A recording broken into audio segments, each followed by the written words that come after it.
Okay, I guess we're live, but I should wait for a couple of people to show up, right? Or how do I know if people are here? That would have been a good question to ask you before before we started. Um, okay, cool.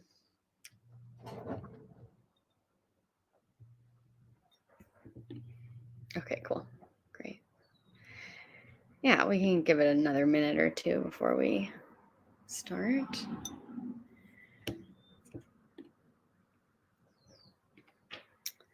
I'm Mia Schachter, for anyone who doesn't know. I use they, them pronouns.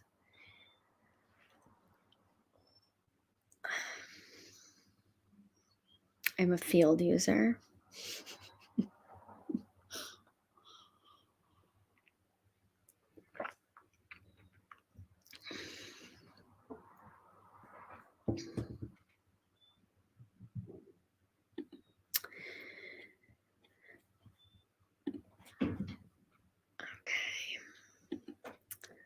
Thanks for coming. Yeah, okay, I'll say it again. I'm Mia Schachter. I use they, them pronouns. I founded an online consent school called Consent Wizardry during the early days of the pandemic. And I have an Instagram account that sort of is, free and open to the public and talks a lot about consent and boundaries and relationships and dating and not dating and our relationship with ourselves. And I am an artist. I'm a writer and a visual artist and a musician.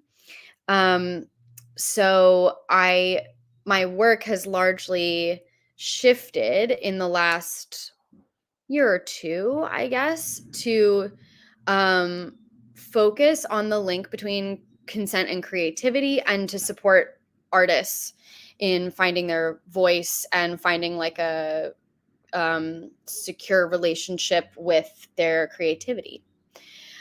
So this is one of my favorite topics. It's one of my absolute favorite topics, and I was very excited that the folks at Field asked me to come talk about it.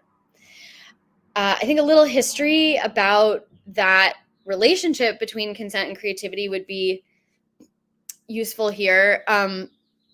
It wasn't something that I knew to expect or thought would come up when I first started learning about consent.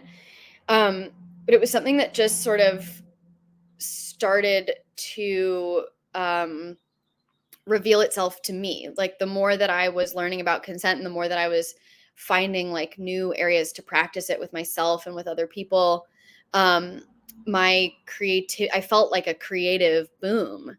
And I thought I was kind of alone in that. And then all these students, like people who were taking my classes and people who I was working with as like clients, were started reporting this back to me, that they were also experiencing like creative flow and like a new, like people who hadn't painted in years were like, I just randomly started painting again this week. And um, for a while, I kind of was like, well, I do like pretty straightforward consent education and I just want to focus on that, but like maybe there's a way that I could sort of teach these concepts around creativity.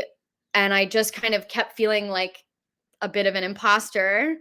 Um, and I really felt like my creative life and the consent work that I was doing were very separate and had to stay separate. And slowly but surely, I did begin to kind of codify like a methodology around creativity and consent with yourself as it relates to your creativity. So that's what we're going to get into today. And I have some slides from a class that I teach called Unblocked on moving through creative blocks with a self-consent practice. I'm teaching the next one of those in May. It starts May 15th. So there's still time to sign up if this is stuff that sparks anything for you. And we're going to go over a little bit of it today, as much as we can, in an hour.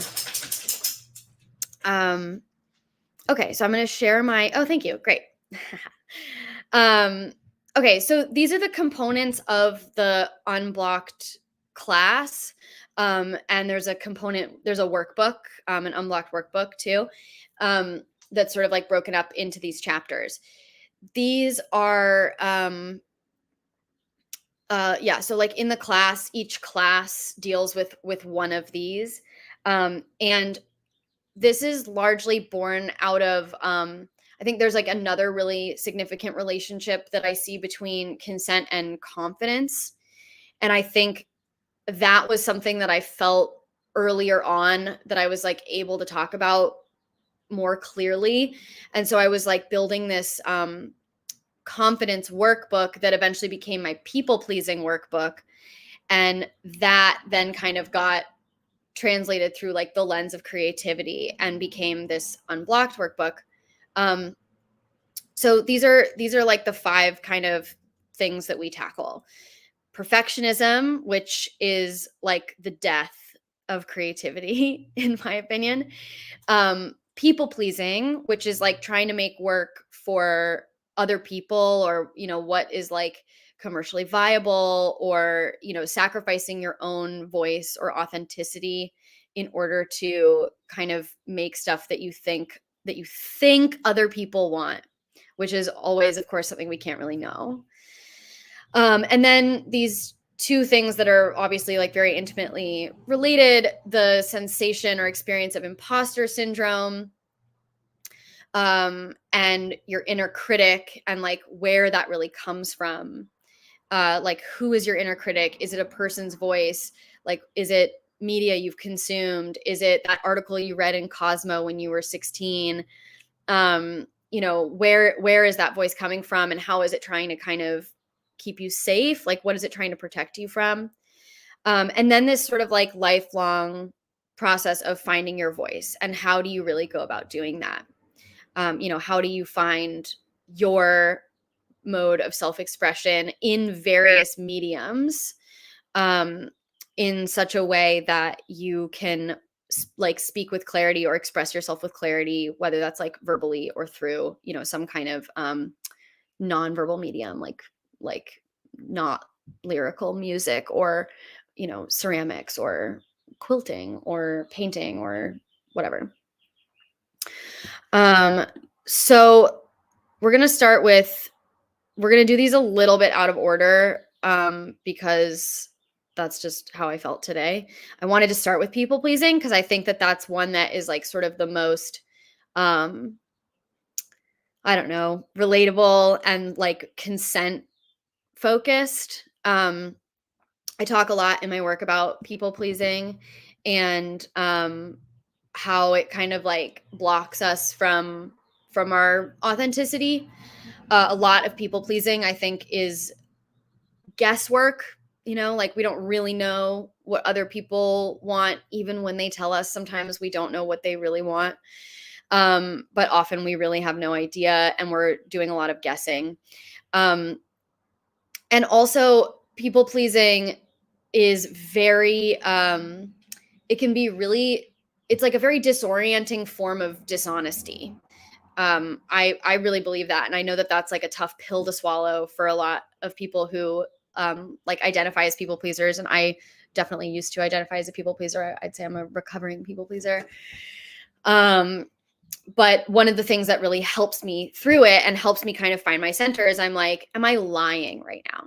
Like, am I fully just bullshitting right now? Am I trying to convince myself of something that I know is not true? Am I trying to, am I telling someone that I can be at their house at 5 o'clock because I want them to feel like I want to see them? Or am I telling them that I can be there at 5 o'clock because that's actually realistic?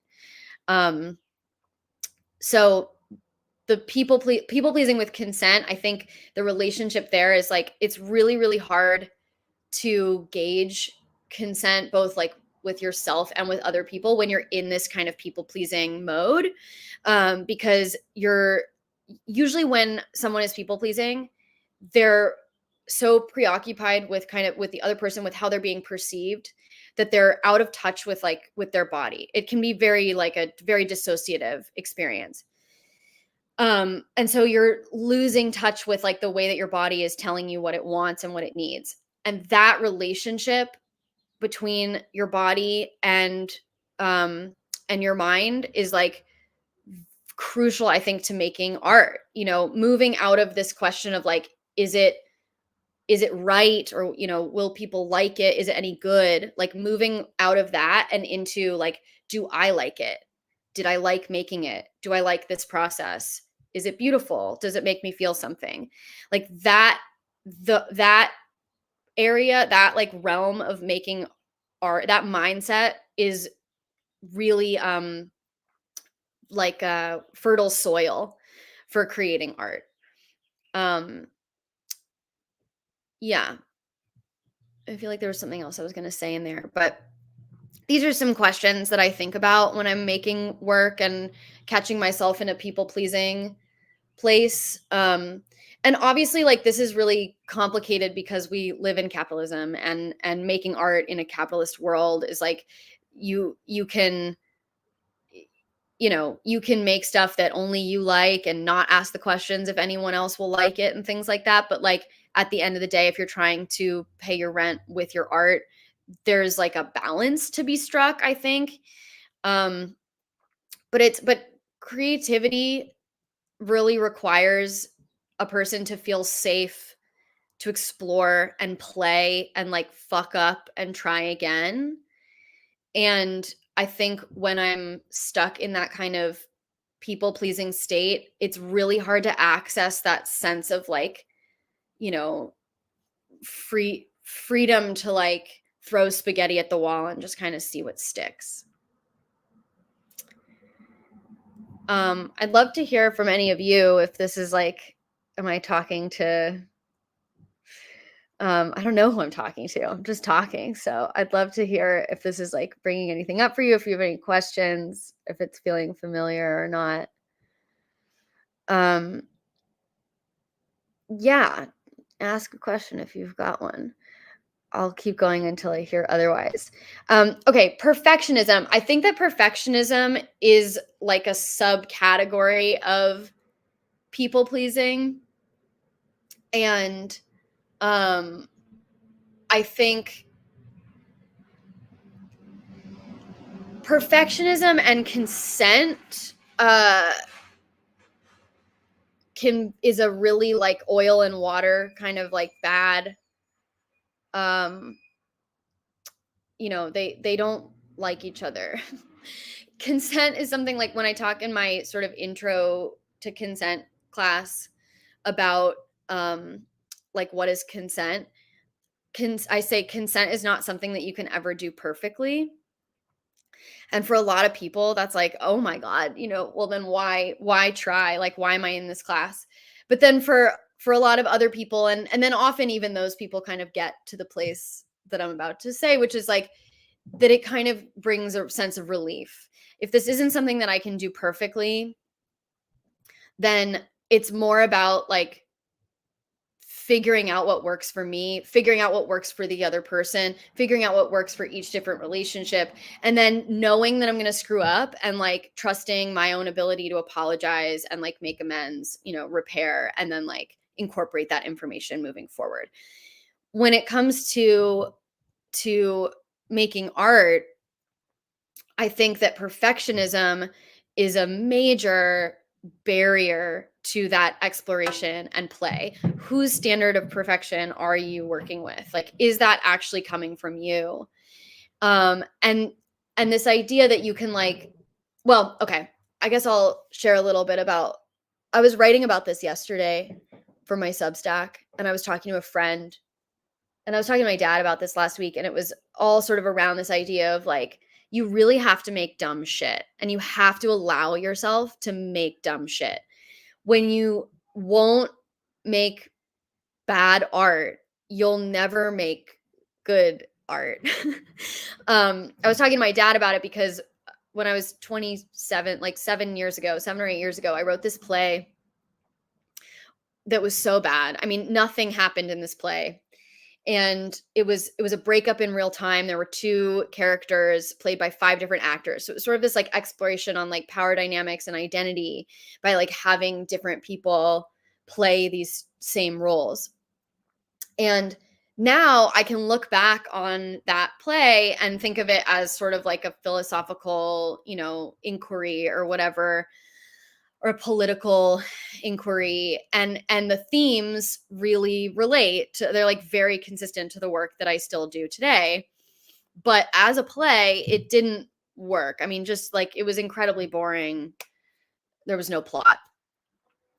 So for years after I put up that play, I would like think about it and kind of cringe with embarrassment and just be like, oh my God, I can't believe I did that.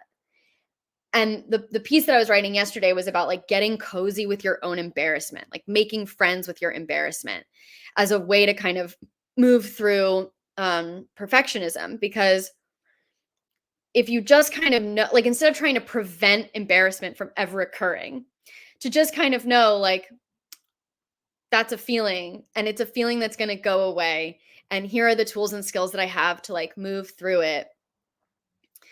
That is going to be a much more sort of like fruitful way to engage with your own body of work. And until you have a body of work, it's really hard to distill the themes. Like it's really, if you've written one thing ever, you don't get a chance to see like, oh wow, I repeat this word a lot, or like I am constantly kind of circling around this idea of like, do we have free will or is everything determined? Or wow, I keep talking about this idea of like the mirror and like the other is the mirror. But if you have only written one thing, you don't see the repetition. I have so much like unreleased material, but I've also worked very hard to get to a point where I'm like willing to put out very imperfect content. Most of my posts online have like typos in them. Um, I think there's also this idea of like, if I can just write one perfect play, I'll feel like I've succeeded. But you can't write a good play until you've written a bunch of plays. So you have to write the first one so you can write the third one, so you can write the fifth one. Which does mean that you're going to have like a bunch of garbage on your desktop. I think that's really important to have like garbage on your desktop. These are some questions that I think about around perfectionism. How is it serving you? What is its function? Because sometimes I think the function that it serves is to keep me small, to keep me from feeling vulnerable. Because I never have to put anything out. There's like always more to do, which means that I never get to feel this sense of completion. Are you more afraid of being bad at a thing or good at a thing? That's a big one. Are you more afraid of success than failure? Sometimes it is that, and it's not what the obvious thing would be, which is like being afraid to fail. It's like, well, if it turns out that this is like my calling, then I'm like obligated. I have to do it. And that can be a lot scarier than just sort of being like, yeah, I tried and I wrote a play or two and I just sort of wasn't very good. Like that's a lot easier than being like, well, shit. Yeah, I guess I got to keep doing this. I'll pause for a second and read this. So people pleasing is a deterrent, psychologically speaking, to consent. One might be wanting to please others that you lose consent. Yeah. Please. I think I understand the question. Yeah, I mean, I teach a class on boundaries and consent for people pleasers, and I do think that it's like it's not specifically for artists, but I do think that it's really related to this topic because one of I think the like most crucial links between creativity and consent are that like consent is really a path towards knowing yourself. It's like a method of like learning about yourself in an ongoing way, mainly through learning how your body communicates to you what it wants, what it likes, what it needs, and what it doesn't. And also learning then how to ask for those things. So how to express them. You also learn through consent, you learn your limits, you learn your boundaries, you learn your soft nose, your hard nose, you learn your capacity, you learn your resources. And these are all really important things to make sure that you're then like gauging consent with yourself. Like, do I have the capacity to do that? Yes or no? And then being able to go like, actually, I have capacity to do that for probably about 20 minutes. That's like so clear, but very often when we don't have that relationship with like, or we don't have the vocabulary that our body uses to speak to us, because obviously it's not in a language, we spend more effort trying to gauge what other people want and what other people need and what other people's boundaries are. And we lose touch with what those things are for ourselves.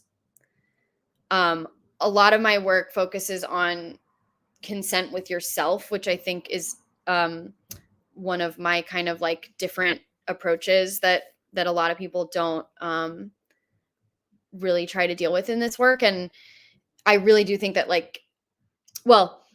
very commonly I've heard people say like that they learned consent as like a way to treat other people well, but that it was like many, many, many years later that they started to learn that it was also like a way to learn how they want to be treated. And I think starting with that, like the part about yourself and your relationship to yourself, is like a huge game changer. Some tools regarding overcoming embarrassment. Yeah. Well, they're going to be different for everyone. I think one of the biggest things I think is just being like, oh, that's my embarrassment. That's my embarrassment. And like recognizing it as like a thing that's gonna pass. Like there's things you can do, like you can go for a walk, you can talk to a friend, you can, if you exercise, things like you know, I don't know, like I went to line dancing last night, and oh man, like if you don't know the dance, it's so embarrassing. But just kind of reminding myself, like, everyone is so preoccupied with what they're doing that no one is looking at me. And then anyone who is looking at me is probably just like thrilled that I'm, the way that I look at other people trying to learn these dances and not getting it, and then they get it. And it's like, I feel so inspired by that. Even though it's like embarrassing to be in the, first person experience of that. So, there's like EFT tapping. I mean, there's like really concrete sort of things you can do, but for me, I think the biggest thing has just been able to be like, that's my embarrassment. It will pass. And then on the other side of it being like, oh, look, it passed. So that the next time it comes to pay me a visit, I can be like, hello, you're going to pass. It's not the clearest thing in the world, but I think naming it is really powerful. That's what I got. How do you balance intellectualization for the purpose of letting go, being more emotionally driven as humans than logically? Yeah, this is a question that's kind of getting at this. Like, I talk a lot in teaching consent about I talk about the mind body connection a lot, and like letting go of dualism, the idea that the mind and body are separate. And I talk a lot about recognizing that like in our legal system, basically, and our culture, and I'm speaking as, a US resident, like we prioritize intellect, language, evidence, logic over emotions, the body, nonverbal information. And the way that you see that show up often is like someone will say, well, did you say no? Or did the other person say no? And it's like, there's so much more going on that we don't see, or like nonverbal ways to say no. But there's so we all the time are prioritizing kind of like what we can things that are like more tangible, right? Like words, you can't physically touch them, but like you more or less know what was said, or like um evidence, like this is what happened, versus like, well, this is how I felt, or like this is what that was like in my body, um or yeah, I mean, we don't take feelings as like with the same like gravity and weight as words. um so the question being, how do you balance intellectualization for the purpose of letting go? Can you explain what you mean by the purpose of letting go?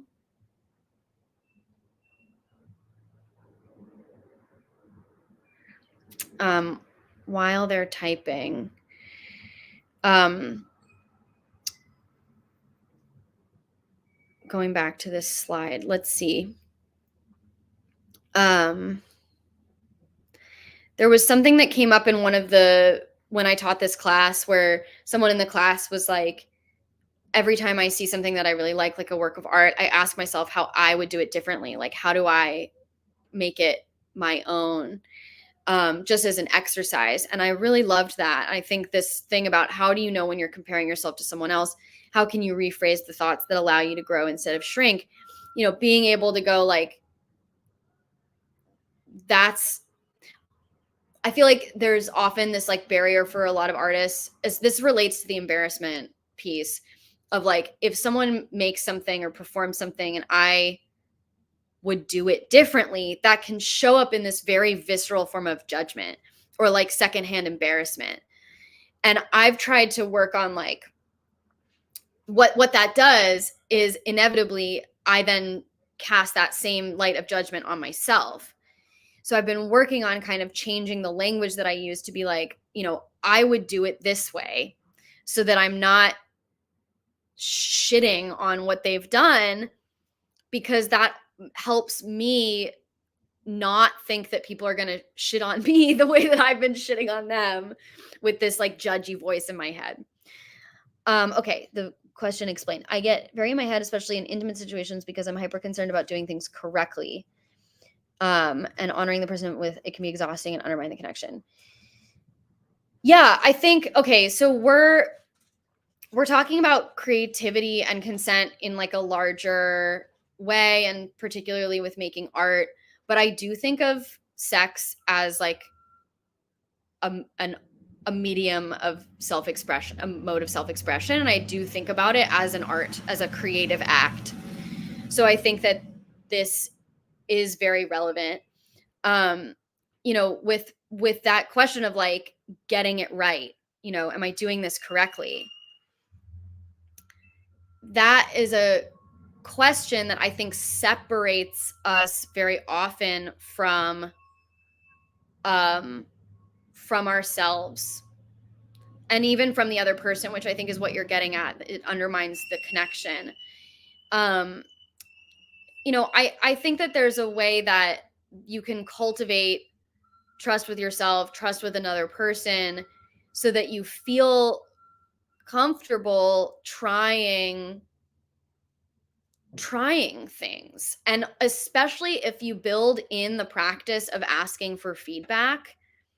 And then of course that also like requires you to take feedback, which can be really scary. But like a check-in, how was that? Anything that you would have done differently, or anything that I could do differently, without being like, was that good or bad? Because what's in there, Brian, is a binary, right? There's like a good, bad binary. And when it comes to creativity, that binary just goes out the window. It's like, it's not good or bad. It's like, do I like it? Or does it make me feel something? How do I feel when I stand in front of this painting? It gets you out of those questions of like, did I do it right or wrong? And more into the space of like, what is the experience of this for me? Just a little bit more of like an open-ended question. I hope that helps. I do have some more stuff in here. Let's see if, okay, so this is a thing that I can also like apply to sex and intimate relationships. Specificity is a creative muscle. So in FRIES, the sort of gold standard Planned Parenthood's like 5 pillars of consent, it's freely given, reversible, informed, enthusiastic, and specific. I don't love most of FRIES, but the one part that I don't have a problem with at all is specific. So I had this acting teacher who said an actor's talent is in their choices. And I could not wrap my mind around that concept when I was 21 in her class, because I was like, well, the writer wrote it a certain way and they want it a certain way. The director wants it a certain way. So of course there's a right way to do it. Like, what do you mean I'm supposed to make choices? I thought I was just supposed to like do what the director wants. And that is a great way to give up any and all agency. Like, to have no voice, right? Is this like be an empty vessel? That's like the kind of classic like actor thing. But when you make choices, that's when you see your voice and you see your perspective. So in terms of like making art, this is your work. I think that's something that gets really lost, as we try to sell work and we try to get paid. People come to you because of your take, your point of view, and your perspective. Like, that is what makes you invaluable. There's this impulse, I think, to be as versatile as possible, right? Like, I want anyone to feel like they can hire me, as though that's going to be able to make you the most money or something. And it's just not true. I see it again and again and again, and I fight against that versatility impulse again and again and again. I think, I see it with these classes. Like I said, I was like afraid to teach this class. I was afraid that people wouldn't like it, or that it would seem, I don't know. I don't remember exactly what I was afraid of, but I was like, people aren't going to want this. They want straightforward consent education. And then I taught this class last year and I thought it was like a big risk. And it was like a hugely popular class. And I've never gotten the amount of like just absolutely positive, like, this class like changed my life. And I'm not trying to brag. This is like the feedback that I got. And I was blown away because I was like, I was so scared to do this because I was people pleasing. I was afraid people wouldn't want it. And when I decided to like, this is the most authentic thing for me, this is what I want to be talking about, and this is the focus that I want my work to have, other people responded really well. That was a really exciting thing. You're not for everyone, and that's a good thing. I feel like that's also true. So true in relationships, so true in dating. It can feel so hard when someone is like, I just don't think we're compatible, or like, I'm just not that into you. And to really get on your own side about it and be like, incompatibility is not personal. Like, we are not a good fit, and that's okay. And I'm going to get better at moving on faster instead of like trying to pretzel myself into being what that person wants. And I think, to this question about like sex and getting it right, as you get more in touch with like what you like and what you want, what you like doing and what you like having done to you, you can be more specific. You can say like, instead of can I touch your butt, can I jiggle your butt really fast? Like, that's so much more interesting. It's so much more fun. It's so much more more specific. And like, for me to ask for that and for someone to understand that that's what I want to do, like, that's just a way more exciting and like connecting way of engaging in the sexual realm to me than the much more vague, like, I don't know, can I kiss your neck, or can I touch you here? Like, that stuff's all good, but that specificity is, I think, where the like creative challenge comes into play. Yeah. Okay. Let's see what's next. I'm going to skip that one. Okay. This is a list of questions that I think about a lot with writer's block or any kind of creative block, whatever your medium is, I think one of the main principles of this kind of like creative, this like method that I've tried to put into some kind of structure is that like you are, as an artist, you're like constantly in relationship with past versions of yourself. So there's a version of myself who at 16 was like, I'm going to be an actor. Like, that's what I'm going to do. And I, as an adult, have had to be like, hey, it turns out you love writing. I don't think it's a failure to say that you no longer want to be an actor, but I made a promise to myself at that point in my life. So like constantly being in this kind of dialogue with various versions of myself. And I think that embarrassment piece comes in too, because there's like a kid in me or a teen in me who is sometimes just cringing at shit that I say today, or even a version of me a few years ago. And then there's me now cringing in embarrassment at like past versions of me and things that I said in the past. Anyway, I got away from the point. One of the main tenets of this program is that a past version of yourself may have made a commitment to you today that you were going to go into the studio and record some music. And you today have to decide, are you going to follow through on that commitment that past you made, or are you going to say no?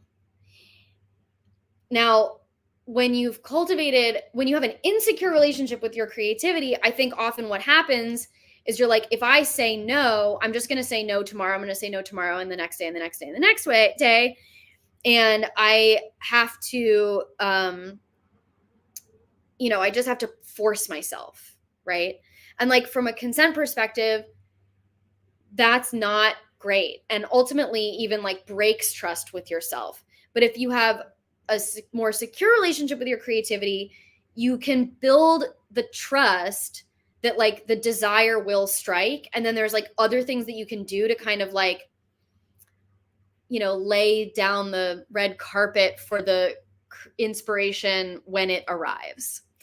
You can, I think Kay Tempest, who I've quoted a lot in these slides, talks about setting up the environment so that creativity can flow when it shows up, but you can't force it to come. So, and then also Kay says that craft is the thing that you hone while you're waiting for creativity to strike. So, while I'm waiting for a new song idea, I'm still going to keep playing guitar. I'm just going to pick up the guitar and I'm going to play something every day. So then there comes in this relationship to like discipline. And this is a field event. So I hope that you all have, a certain idea or like some kind of relationship with discipline that is probably more advanced than the average person. There's a difference between discipline and punishment. So there's like the discipline that is required to create a new routine or a new habit. And then there's punishment. So allowing myself to say, you know what, I'm actually not going to go to the studio today. And what I'm going to do instead is I'm going to go to yoga, or I'm going to write, or I'm going to go for a walk, or I'm going to veg out, and then like really let yourself veg out. I think when the relationship with the creativity is like this like chokehold on like, you have to do this, you have to do this. And obviously there's the reality of like deadlines and, things like that are very real. But to make sure that the moments that you're really pushing yourself, there's like a really good reason to do so, and that you're not forcing yourself in a way that is going to cause like a rupture in the trust that you've cultivated. It's really, really important. I feel like I can have more specificity depending on the rapport I've built with a partner. I guess I'm grappling with how much of people pleasing or fear of rejection versus that creativity and specificity.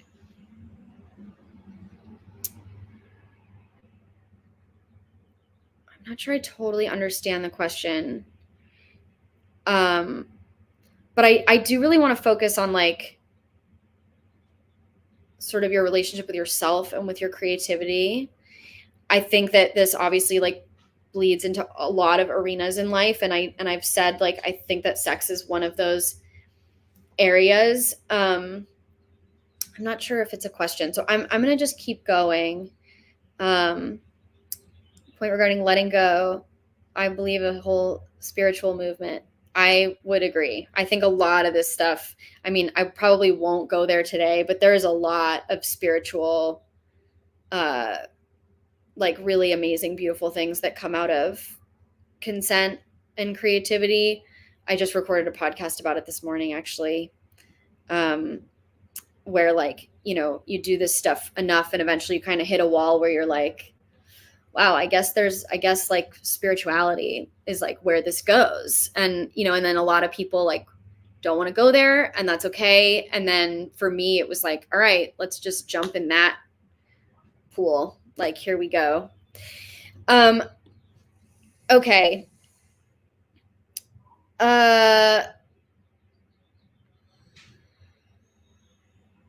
Let's see. I want to get to the, okay. Yeah, this is really important.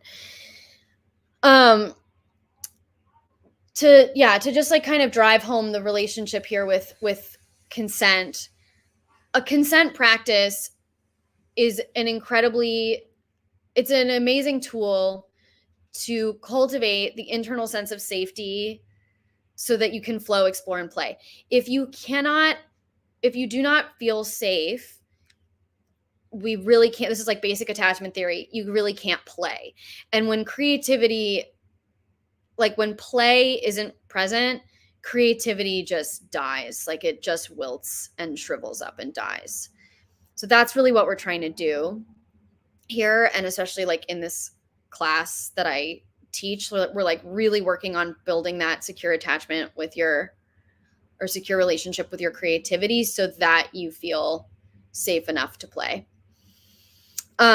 Asking for what you want. You know, I really believe that words are spells. And when you can identify what you want, believe you deserve it, and then ask for it, it just changes how other people react to you. It changes how you move through the world. It changes how you see and how you listen and where you find opportunities where maybe other people wouldn't see an opportunity. So asking for what you want, I think, is really like a big piece of the consent magic that I experience. So in this program, we talk a lot about confidence, like what confidence is and what it means and what it feels like in your body.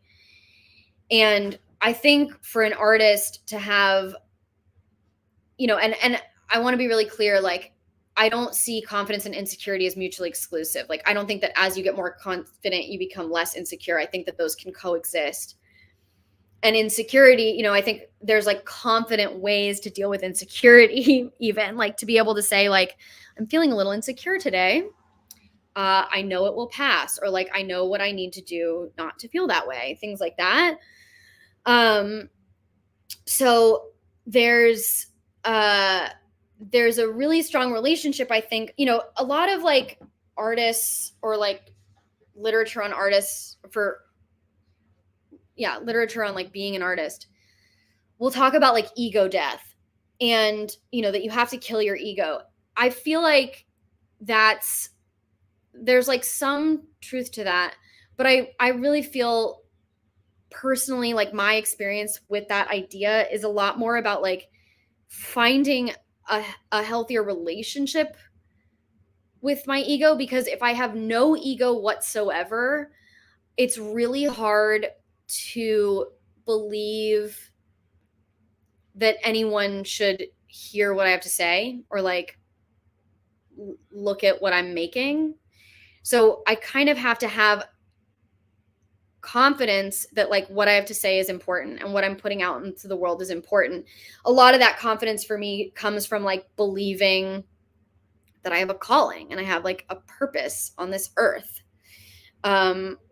which I think is like, you know, also a somewhat spiritual belief.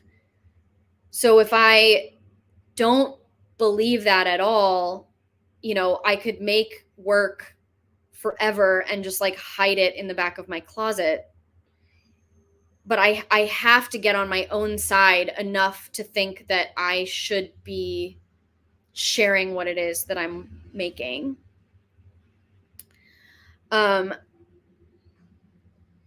There's a lot of urgency, I think, that comes with like feelings of insecurity, especially around creative output.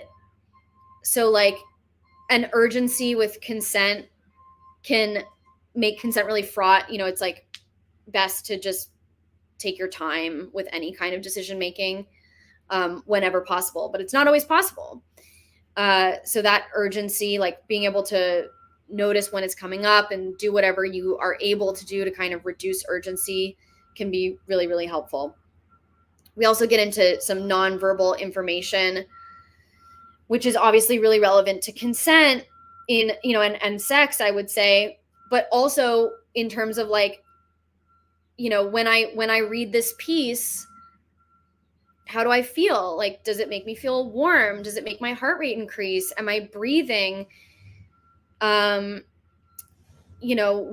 is my face doing as I read this? Like, I read a script recently and I could just, like, my face was like, oh, like the whole time, because it was a really difficult, challenging piece.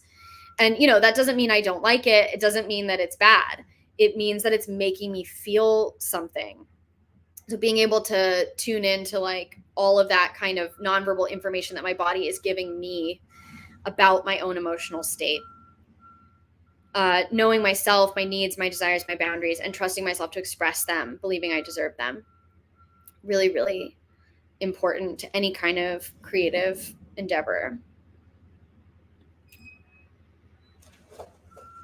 Then we move on to inner critic, and I it's like so hard. I have a really, really vocal inner critic, and a lot of it I've been able to identify where it comes from. A lot of it comes from my mom. She wrote for women's magazines for many years, like Glamour and 17. A lot of it comes from like media. Some I can identify and some I can't. From being a kid and watching rom-coms, normative gender roles, things like that. But being able to, similar to what I was saying about the embarrassment, being able to sort of recognize it and go, oh, hello, here you are. What do you need? What are you trying to protect me from? And also being able to go like, I don't have time for this right now. I'll come back to you later. I think journaling is a really, really, really powerful tool for moving through stuff with your inner critic, moving through embarrassment, moving through rejection, even gratitude, like thanking my inner critic and being like, I thank you for trying to keep me safe. I'm actually got it right now. Like, I'm good. And I'll see you later. Can be really, really, really helpful. Let's see. Okay. And then we end with this idea of like finding your voice. This is like what I was sort of starting to talk about earlier about like, you have to like make a bunch of bad stuff bad, like quote unquote. You have to let yourself make garbage. And it's so much easier to discern like, oh, wow, I'm really interested in consent. Oh, wow, I'm really interested in gender because I've written so much and I see those themes repeat.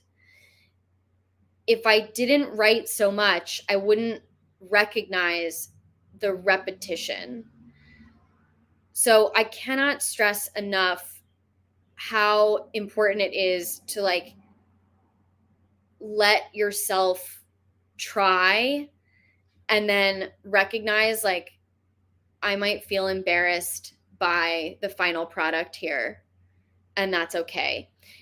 There's let's see, where's the one about, oh no, is it not here?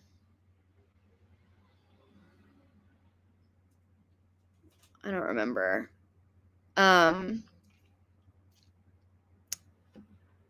Yeah, okay. So this is like an exercise that I came up with for kind of like trying to see where your voice shows up.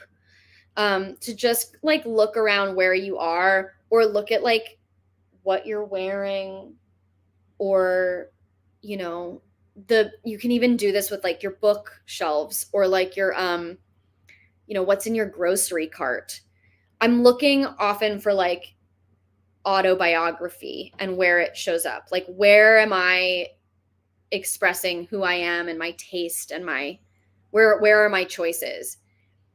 And I look around my space and I see like my own autobiography. I got like that wooden thing over there that holds my keys was in my parents' bedroom. It was my dad's, and he used to keep trinkets in it.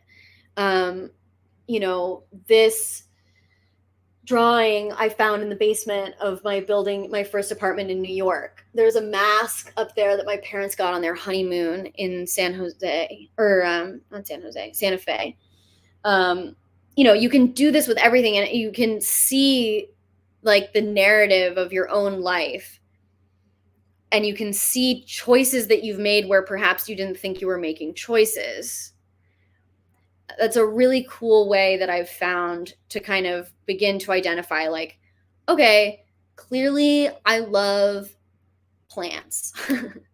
Clearly I love tending to things, and I love nurturing things and keeping things alive. I have three pets and a lot of plants. I like commitment. I have tattoos. I like to do things that I like to test my own like endurance. That's like something that I've noticed. Um, anyway, you could do this right now if you want to. You can look around where you are and begin to notice the choices that you've made consciously and unconsciously, and where you see yourself reflected back to you, and where perhaps, like I certainly had my fair share of like IKEA furniture that I found on the side of the road, or that like a roommate left behind. And, there's moments where I'm like, that tells me something about myself, or like how it feels personal to me. And then there's other stuff where I'm like, that really does not feel personal to me. Maybe I want to replace it. Maybe I want to get rid of it. Yeah. How is that landing, this idea of like finding your voice in your surroundings?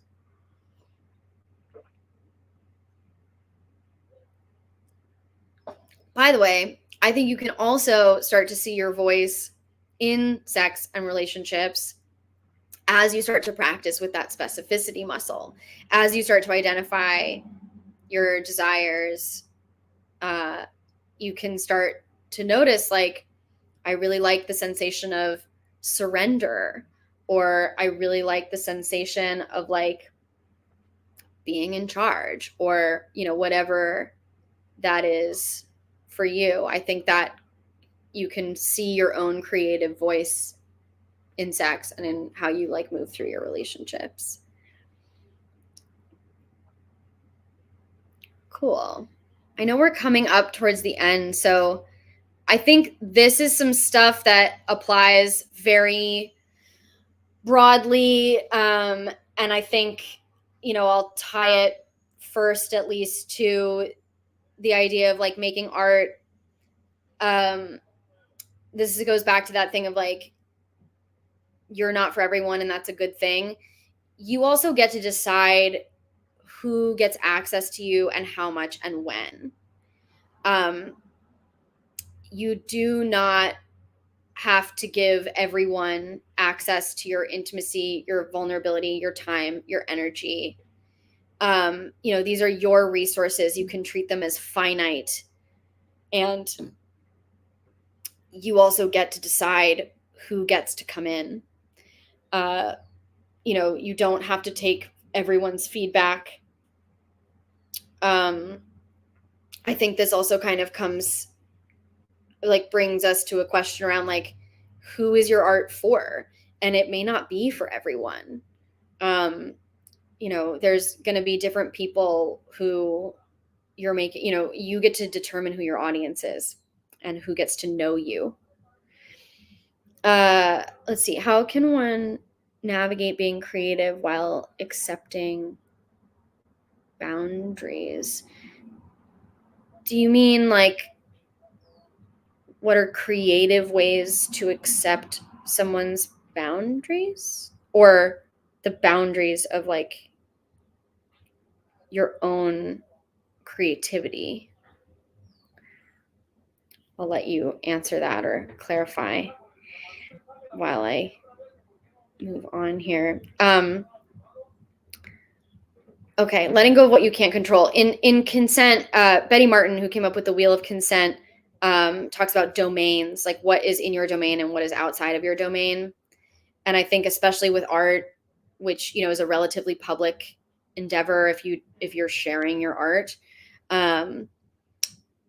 you can't control a lot. Like literally the things that other people's opinions of me are not my business.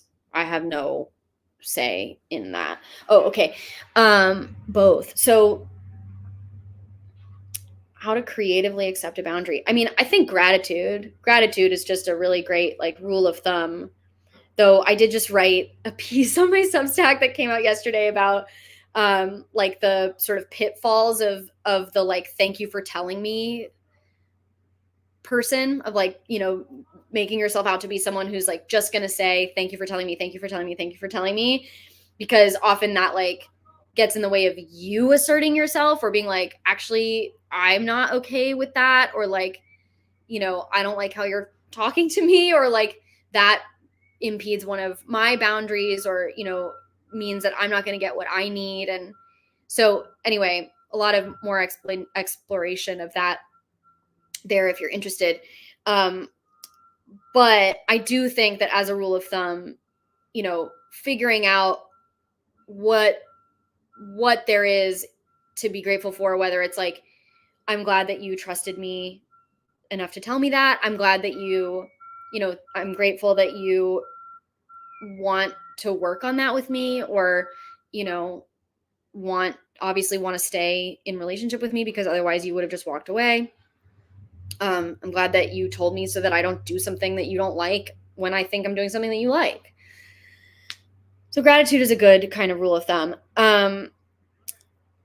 But being creative and having boundaries, I mean, I feel like this is a lot of that, is like learning to, and by the way, you're going to find these boundaries through trial and error. I think that that's a really important point, is that you often don't know what your boundaries are until you like hit it or even go past it. And that doesn't mean when you go past it or you learn like, oh, I don't like that, or I wouldn't do that again, or I don't want to do that with that person. It doesn't necessarily mean that anyone did anything wrong. And that's really, really, really important to me to drive home that point. It does not mean that blame is present. It does not mean that anyone has done anything wrong or transgressed or violated anyone. It can just mean that you found a new boundary that you didn't know that you had, or you are realizing that you weren't as clear about a boundary as you could have been, and now you know how to be clear about it. So a lot of the way to create like, the good fertile soil for creativity is to like just know and get comfortable in the fact that you are going to make mistakes. You are going to make mistakes. You're going to make stuff that you don't like. You are going to harm someone. You are going to push someone's boundary and not realize it. How do you want to be able to handle those things when they happen, instead of trying to, have that chokehold on your throat so that you like never fuck up ever? Like that is going to stifle creativity hard. We're at time, so I'm going to stop talking. And if anyone has any other comments or questions real quick in this last moment, lay it on me.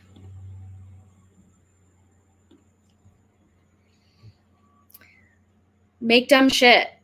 That's if I leave you with one thing, make dumb shit.